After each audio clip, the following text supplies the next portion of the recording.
ऊंचे ऊंचे पहाड़ों और गहरे घने जंगलों से घिरे एक रहस्यमयी घाटी में एक विशाल और गुस्सैल अजगर ड्रोगन रहता था, जिसकी चमकदार सुनहरी और लाल परतों वाली खाल उसे और भी डरावना बनाती थी।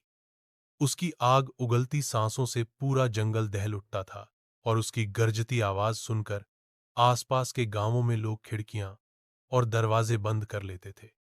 बचपन में उसके एक पंख में चोट लग गई थी, जिससे उसका पंख थोड़ा टेढ़ा हो गया था और उसकी पूंछ भी सामान्य अजगरों से छोटी थी, जिसके कारण उसे और भी अजीब समझा जाता था।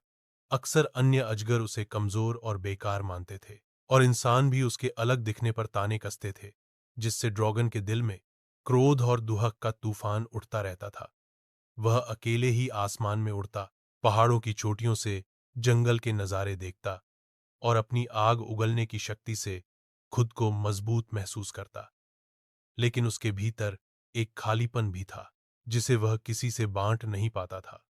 एक दिन जब ड्रैगन आसमान से उड़कर नीचे उतरा, उसने देखा कि कुछ इंसान कुल्हाड़ियां लेकर सदियों पुराने पेड़ काट रहे थे, जिनमें न जाने कितने पक्षियों के घोंसले थे, मधुमक्खियों के छत्ते लटक रहे थे और लोमड़ियों तथा गिलहरियों के घर बसे थे। ड्रैगन के सीने में आग का गुबार भर गया, उसकी आंखों से अंगारे बरसने लगे और वह बिजली की गति से नीचे उतरा। उसकी तेज सांसों से पेड़ों की शाखाएं कांप उठीं।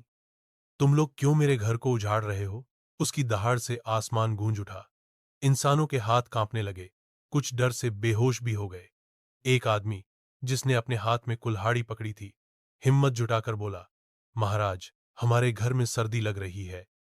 हमें आग जलाने के लिए लकड़ी चाहिए थी, इसलिए ये पेड़ काट रहे थे।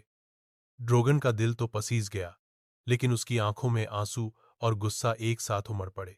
उसने गर्ज कर कहा, लकड़ी चाहिए तो हर एक पेड़ के बदले 3 पेड़ लगाओ, ताकि मेरा जंगल जीवित रहे और मेरे साथी जीव जंतु भी जिंदा रहें।